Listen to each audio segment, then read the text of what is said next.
Okay, magandang hapon sa inyong lahat. Welcome po sa Motosay Vlog. So dahil hapon na at alas 4 na, kailangan na natin magpatuka ng ating mga manok. So ito yung papatuka natin sa kanila. Ayan. Ito yung paglalagyan natin. At syempre, dadagdagan natin ng dinurog ng balat ng itlog. Ito yung mga pag nagpurito ka, pinaiipon ko sa kanila. Ang purpose nito, kaya meron kami nitong dinurog na itlog, ay para maging ipakain sa mga manok, ihalo sa kanilang pagkain. Dagdag rin kasi to calcium, no, sa kanila. At the same time, hindi sila matututong kumain ng itlog nila, no. So tara, ihalo na natin.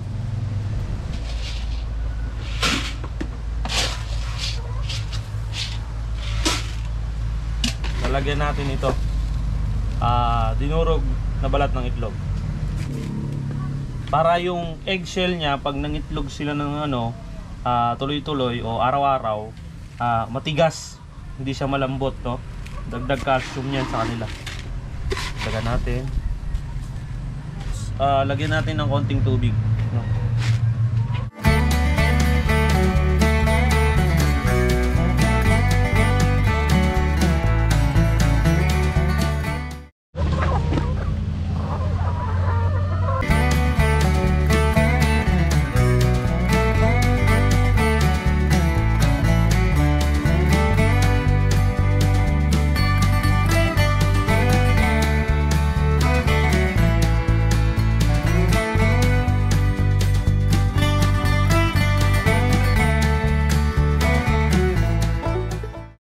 Bale ito guys, pangalawang takal na to.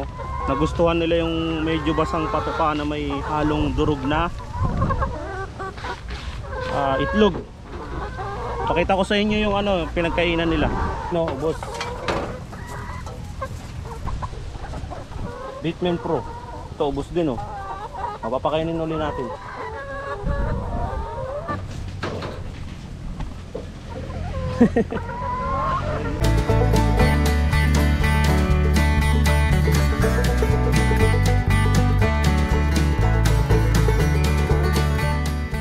Babalik tayo para kunin naman yung mga itlog nila. Aray ko. Yun, may itlog isa. Ayan. Naitlog na sa lupa. So, kolektahin muna natin yung mga itlog.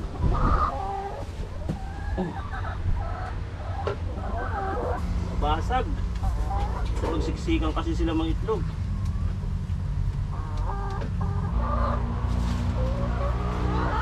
May nabasag na isa. Ayun, oh. Maliit lang naman. Dito kasi sila nagsisiksikan mga itlog, eh.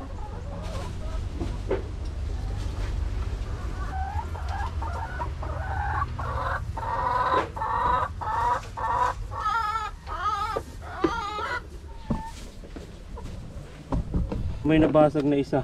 Ito yung nakolekta natin ngayong hapon. 2, 4, 6, 8, 8. So kaninang maga, so 8 yung nakolekta natin dito sa isang kulungan. Kaninang maga nakakolekta na kami ng 18. So plus 8, ilan yun? 26. No, 26 na. May kukunin pa tayo dun sa kabilang pugaran.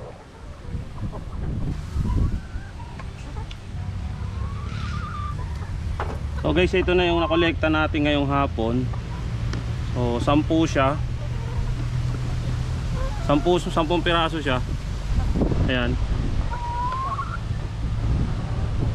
So 10 ngayong hapon, tas kaninang maga nakakuha kami ng 18. So matotal, nasa 28 pieces yung na-harvest naming itlog ngayong araw. So ngayong linggo. So ito malaki, oh. Jumbo.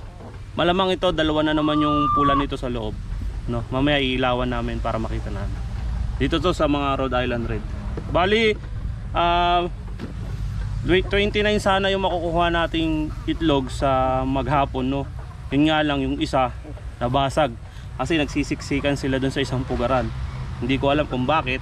Meron naman pugaran dun sa ibang area. Tas yung iba nangingitlog sa lupa na inaabot na sila ng pangitlog sa lupa. So 3 yung nakuha namin sa lupa kanina. So yun lang guys, ma-share ko lang. At masayang mag-alaga ng manok, lalo't nagbibigay na sila ng itlog at nakakabenta ka na. So nakakatanggal din siya ng stress. So maraming salamat po. Hanggang po sa muli, Motosafe Vlog, please subscribe po.